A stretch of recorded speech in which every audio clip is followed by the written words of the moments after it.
Good afternoon. I'm Dawn Rao, the chairman of the Board of Supervisors for San Bernardino County and also the 3rd District Supervisor.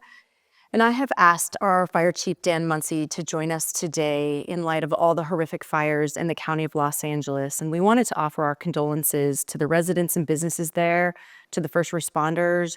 And then we also wanted to address some of the questions that we're getting from our residents. So Chief, thank you very much for coming today. It was a really important topic to us, and here it is, January. It's the new year.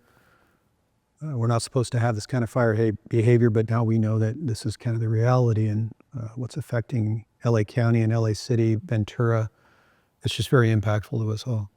We have a lot of residents that are pretty concerned. They have questions for us like, are our fire hydrants capable of handling volume if we have a significant incident that breaks out, both in terms of the water flow that comes through them and then the distance that they are spaced apart? Can you speak to that a little bit? I can, but let me go back a little bit. I think a lot of people are asking questions on the response. They're focused on the hydrant system. What we're forgetting is everything we could have done and should have done before that fire existed. And that's one thing that we take very seriously in San Bernardino, that community preparedness, working with the fire safe councils, the firewise communities, working with the homeowners, using our San Bernardino County fire hand crews to do chipper days and to create fuel breaks, working with our state, tribal, and federal partners to make sure that we're putting in maximum effort before the fire. And we saw that on the line fire and the bridge fire. Both of those had very successful fuel breaks that the fire burned to and then stopped. But I'm going to say that the line fire, the bridge fire, my heart goes out to the residents in Running Springs who lost a house there. And then, of course, in Wrightwood and Mount Baldy, there was a lot more devastation than we would have liked. No matter all these efforts that we take, you still have to be very good at response. And so we work with automatic and mutual aid with our neighboring fire departments, their cities, and also our neighboring counties. And the line and the bridge fire, there was a text message that went out to Orange County, Ventura County, LA City, and they sent mass resources to us. And we've done the same into LA City and LA County. To the water hydrant issue, I know that everybody looks at our current water system, especially if you're in our rural areas, such as the mountains and the deserts. It can be kind of scary when you don't see a fire hydrant in your front yard. But we have to remember how our deserts and our mountains were developed, and they were intended always to be rural. And they were developed by private water companies. The county actually owns very few of the hydrants and the water systems out there unless it's in a specific CSA. So for the example of, say, Landers or Flamingo Heights, that's Bighorn Water Agency. In Yucca Valley, that's High Desert Water Agency. There's 29, there's Joshua Tree. There's a wide variety of agencies that maintain the water quality, the standards. They make sure there's water in the system. They maintain those fire hydrants. That's not necessarily a fire district or a county responsibility. But what is our responsibility is to work with our communities and work with these variety of water districts to make sure that our needs are met. Sometimes, as a fire chief, I'll tell you, no, there's never going to be enough water. There's never going to be enough fire hydrants. And I'll go back to some of those communities we talked about. Landers is a great one where in the core of Landers, there's fire hydrants. But as it becomes, as you get away from the core, it's more and more sparse. There is no fire hydrants.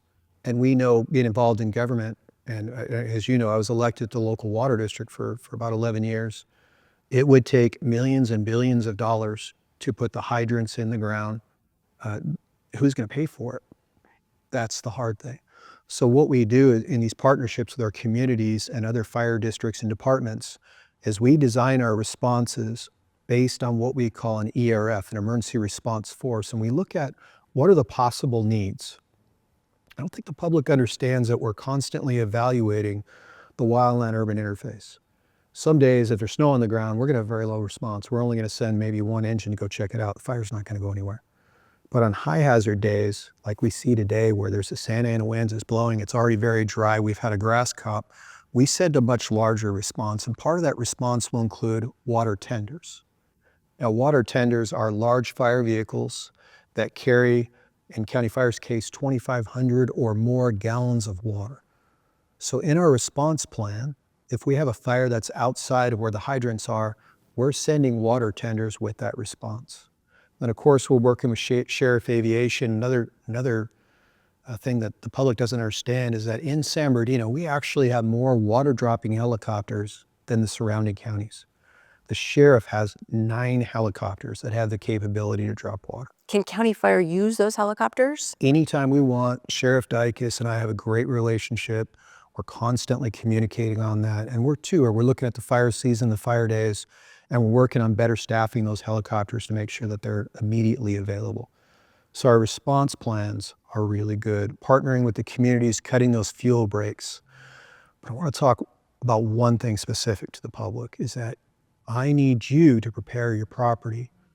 The fires that we saw in the Palisades, in Altadena, as the fire was moving away from the vegetation, the national forest, the fire was moving home to home to home. And it's these embers that are blowing from one house into another. The water system was failing because there was so much water being used by the fire departments that were there. And because as the houses burn down, you essentially have open faucets and the water's just leaking out and draining the tanks. And because the utility lines are burning down, you're not getting the pumps to work like they normally would. There's a lot of factors there we're not likely to see in our desert areas. In those particular areas, the fire was able to get a lot of heat behind a lot of BTUs and really cause that devastation. But if you take a place like Landers, you're going to have grass, and the grass is going to move very rapidly. It's not going to impact the utility lines. It's most of the houses have good clearing around there where people park their cars. That'll effectively stop the fire. And then if a fire starts in a place like Landers Flamingo Heights, the houses are spaced far apart. You're not going to see the fire auto-transpose from house to house to house. In our mountains community, it's different. I'll be honest, as a fire chief, I'm not happy with the way our mountains look. There needs to be a lot more fuel mitigation. A lot of that's on the federal land. And as a county fire chief, I can't go onto federal land and start clearing the forest. So we are working with U.S. Forest Service in conjunction to design better plans where we're working closer together to make sure the fuel breaks are in the right spot. We do have the responsibilities for the houses and the landowners, the residents that live up there. I need you to go to San Bernardino County Fire and just Google San Bernardino County Fire and Ready, Set, Go. And that web page will talk about what you need to do to prepare for a fire. There'll be resources on how to prepare your house adequately so that there is fire in your environment. Your house is going to survive. We've all seen the pictures of the Palisades where there's destruction and then there's 1 or 2 houses that are left in the middle. I'm going to go out on a limb and say those houses had advanced construction techniques, that they were really following the best practices of enclosing their eaves, but making sure they had mesh screens over their attics, that they had non-combustible roofs. Google Zone Zero, which means literally removing the vegetation completely down to mineral earth or gravel for 6 feet around your house. And when I say combustible vegetation, I should also say furnishings. We all have patio furnishings, wood, piles of wood in the winter. We all want to have the wood close to our house. You need to remove all that stuff away from the houses. And that'll create a better, safer fire environment for us. So the message that we give to our residents, Supervisor Rowe, is that we're working very closely with our utility companies like the water districts to make sure that we always have the fire flow we need. We also have another website at the county called Prepare.sbcounty.gov, where our residents and businesses can go for additional information on top of the one that you mentioned. And that is a great one, and that's our Office of Emergency Services. We work very closely with the Sheriff's Department, the Fire, and Office of Emergency Services, and we're always looking at all emergencies, not just wildfire. You know, because I've told you a lot, and maybe the residents know, is that San Bernardino County, as beautiful it is, it's also rated in the highest disaster-prone counties in the United States. These mountains, we've seen the snowstorms, the blizzards, we've seen the earthquakes. We know the Cajon Pass is a major concern. We've seen the wildfires, the mudslides. These are all possibilities, especially when you're in the rural environment. We need to make sure that our residents are prepared to evacuate, to know what to take with them, where the evacuation shelters are, how to prepare themselves for emergencies. In the meantime, I know that the San Bernardino County is such a great partner to our fire district, and we're working so closely together with the Sheriff's Department. Our response to these emergencies is going to continue to be very strong. And we're going to be very proactive in addressing these emergencies before they occur and really staying ahead of the curve. One of the questions that I get is, do you have all of the equipment that you need? As a fire chief, no. I'll never have enough firefighters and fire engines. But really, there's not enough money in the world to satisfy me or our firefighters. We work very hard to give the firefighters the equipment they need, the fire engines they need. We attract the top talent. We make sure that we're training them the highest level. We're very technologically advanced, more so than 99% of the other fire districts in the nation in how we deliver our services. Real quick, I'll give you a quick example. In April, we're having a demonstration on Little Mountain and in Summit Valley up in Hesperia of a fully autonomous helicopter that drops water. What's really interesting about this is that it uses our camera system, Alert Wildfire, to determine where the fire is, autonomously launch that helicopter to drop water. Those type of advances, the fire district's really leaning towards, because what I know is that if we send a fire engine to every emergency, well, here in San Bernardino City, it's going to take 5 minutes to get there. In our mountains, it could take 20, 25 minutes. In our deserts, well, there's areas that'll take 45 minutes for a fire engine to get to. Last night, we had a commercial fire in San Bernardino City, and we launched a drone, and it was there in a minute and 16 seconds. So with technology, I think we're going to be able to make a bigger difference in how we approach responding to these emergencies. I do want to thank you, though, and the other board members, for each of you working with the fire district to make sure that our firefighter needs are met, whether that's building new fire stations, replacing the infrastructure. You personally have helped us get grants for fire engines in many of our rural communities, for the water tenders, and for participation in some of the programs that we do with the Sheriff's Department. The board's support has been tremendous and really allows us to do this great job. I appreciate that, and thank you in turn for all that you've done. FP5 has been a huge source of frustration for our residents. I really want our rural and desert residents to know that their hard-earned taxpayer money is going and being used in a very wise way by the fire district, and that you do have resources. And if you don't, mutual aid, if for some reason we're tapped out, as we've seen in LA, that mutual aid will come in and assist for the residents when they're in need. Those relationships are important. And we saw that in the line and bridge fire, the amount of mutual aid that came in this county. We're better when we're together. Today in San Bernardino County, we have 4 strike teams of engines, and our entire rescue team, our USAR team, are in LA. But every single one of our stations are staffed. All of the city fire stations are staffed. We're prepared for an emergency. With the Santa Ana winds, I'm worried still. But I've also had a phone call with the LA County Chief, the Orange County Chief, the Riverside County Chiefs, just inventorying what they have and making agreement that we're going to surge into each other's areas to keep the fires small. We need to keep our fires small here. That'll prevent the destruction that we've seen in LA City and LA County.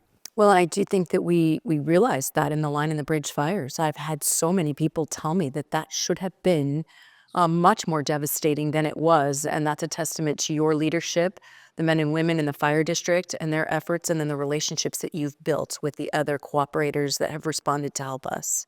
And our communities, frankly, there was a lot of houses that were saved. Wrightwood's a classic example of a community that put a lot of effort into fire safety. And it was absolutely demonstrated. If you look at the fire in Wrightwood, compare the damage to the San Bernardino side to the LA County side, there is a stark difference. In San Bernardino, we lost a lot less of the infrastructure, a lot less houses to the LA County side. And that's the residents really spending a lot of time preparing. They're the true heroes in that fire. We do have the best firefighters on earth. And on that day, on the bridge fire, I had to make the hard decision to empty every one of our darn near every one of our fire engine stations to go to Wrightwood and to Mount Baldy, because there was no aid coming because of the other fires in the area, the airport fire in Orange County.